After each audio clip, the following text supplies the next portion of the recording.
اللہ جب دیر کرتا ہے تو انسان کے دل میں سب سے پہلے سوال پیدا ہوتا ہے کہ کیا میری دعا قبول نہیں ہو رہی ہے؟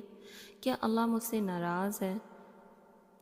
یا پھر میری آواز وہاں تک پہنچ ہی نہیں رہی ہے؟ یہ وہ لمحہ ہوتے ہیں جب انسان اندر سے ٹوٹنے لگتا ہے، جب ہر دن امید کے ساتھ اٹھتا ہے اور ہر رات خاموشی کے ساتھ سو جاتا ہے۔ دعا ہونٹوں پر ہوتی ہے لیکن جواب نظر نہیں آتا، اور دل کے کسی کونے میں ایک خوف سا جنم لینے لگتا ہے کہ شاید اللہ نے میری بات سننا چھوڑ دیا ہے۔ لیکن حقیقت یہ نہیں ہے۔ اللہ کبھی کسی اپنے بندے کو نظر انداز نہیں کرتا، بس اس کا جواب ہماری سوچ کے وقت پر نہیں ہوتا۔ اللہ دیر نہیں کرتا بلکہ ہم جلدی کرنا چاہتے ہیں۔ انسان وقت کو اپنی تکلیف سے ناپتا ہے۔ جب قدر زیادہ ہوتا ہے تو ہر لمحہ صدیوں جیسا لگتا ہے، لیکن اللہ اس وقت کو حکمت سے دیکھتا ہے۔ جو چیز ہمیں آج ضروری لگتی ہے شاید وہ کل ہمیں نقصان پہنچا سکتی ہو۔ اللہ اس لیے رکواتا ہے کیونکہ وہ ہمیں اس چیز سے بچانا چاہتا ہے جو ہم اپنی نادانی میں مانگ رہے ہوتے ہیں۔ انسان صرف اپنی خواہش دیکھتا ہے لیکن اللہ اس کا انجام بھی دیکھتا ہے۔ جب دعا دیر سے قبول ہوتی ہے تو اصل میں وہ ایک امتحان ہوتا ہے۔ یہ امتحان اس بات کا ہوتا ہے کہ بندہ صرف دینے پر یقین رکھتا ہے یا اللہ پر بھی۔ جب سب کچھ ٹھیک چل رہا ہوتا ہے تو شکر کرنا آسان ہوتا ہے، لیکن جب کچھ بھی ہاتھ میں نہ ہو تب یقین کرنا سب سے مشکل ہوتا ہے۔ اللہ اپنے پسندیدہ بندوں کو اسی مشکل سے گزارتا ہے تاکہ ان کا درجہ بلند ہو اور ان کا دل دنیا سے ہٹ کر اس کی طرف جھک جائے۔ حضرت ایوب علیہ السلام کی زندگی سے اس بات کی زندہ ثبوت ہے کہ اللہ جب دیر کرتا ہے تو وہ ذلت نہیں، بلند مقام عطا کرتا ہے۔ ان کے پاس سب کچھ تھا لیکن جب امتحان آیا تو دولت چلی گئی، صحت چلی گئی، اولاد بھی چلی گئی، سالوں تک بیماری رہی، لوگ دور ہو گئے، لیکن ان کی زبان سے کبھی شکوہ تک نہیں نکلا۔ انہوں نے اللہ سے صرف اتنا کہا کہ مجھے تکلیف پہنچی ہے اور تو سب سے زیادہ مہربان ہے۔ یہ جملہ اس بات کی دلیل ہے کہ ان کا یقین امتحان سے بھی زیادہ مضبوط تھا۔ اور پھر جب اللہ کا وقت آیا تو ایک پل میں سب کچھ بدل گیا۔ اللہ کبھی کبھی اس لیے بھی دیر کرتا ہے کیونکہ وہ ہمیں کچھ سکھانا چاہتا ہے۔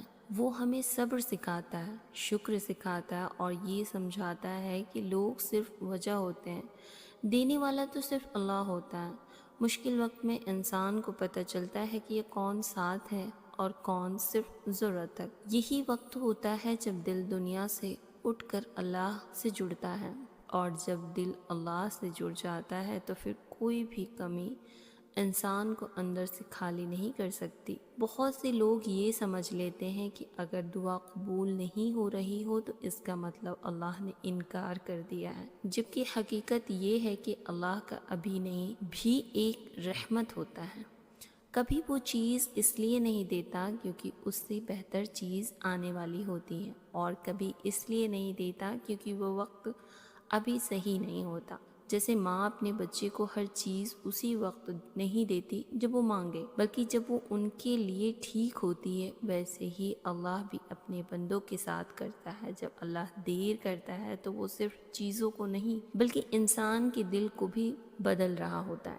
وہ دل سے غم نکال کر دعا بھر دیتا ہے، وہ آنسو کو عبادت بنا دیتا ہے، اور وہ تنہائی کو اپنی قربت میں بدل دیتا ہے۔ اس لیے مشکل وقت میں کی گئی دعا میں ایک الگ ہی سکون ہوتا ہے، کیونکہ اس وقت بندہ سب کچھ چھوڑ کر صرف اللہ کو پکار رہا ہوتا ہے۔ انسان اکثر کہتا ہے کہ یا اللہ مجھے یہ چیز دے دے، لیکن اللہ کہتا ہے کہ میں تمہیں وہ شخص بنا دوں جو اس چیز کو سنبھال سکے۔ اگر بنا تیاری کے سب کچھ مل جائے تو شاید انسان شکر کرنا بھول جائے یا پھر اس چیز کا گھمنڈ میں مبتلا ہو جائے۔ اس لیے اللہ دیر کرتا ہے تاکہ جب وہ دے تو انسان صرف خوش ہی نہ ہو بلکہ اس کا حق بھی ادا کر سکے۔ اگر آج آپ کی دعا قبول نہیں ہوئی، اگر آج بھی راستے بند نظر آ رہے ہیں تو اسے اللہ کی ناراضگی نہ سمجھے۔ ہو سکتا ہے اللہ آپ کے لیے کچھ ایسا لکھ رہا ہو جو آپ کی سوچ سے بھی زیادہ خوبصورت ہو۔ اللہ کا انتظار کبھی ضائع نہیں جاتا، کیونکہ جب وہ دیتا ہے تو صرف دیتا نہیں بلکہ حیران کر دیتا ہے۔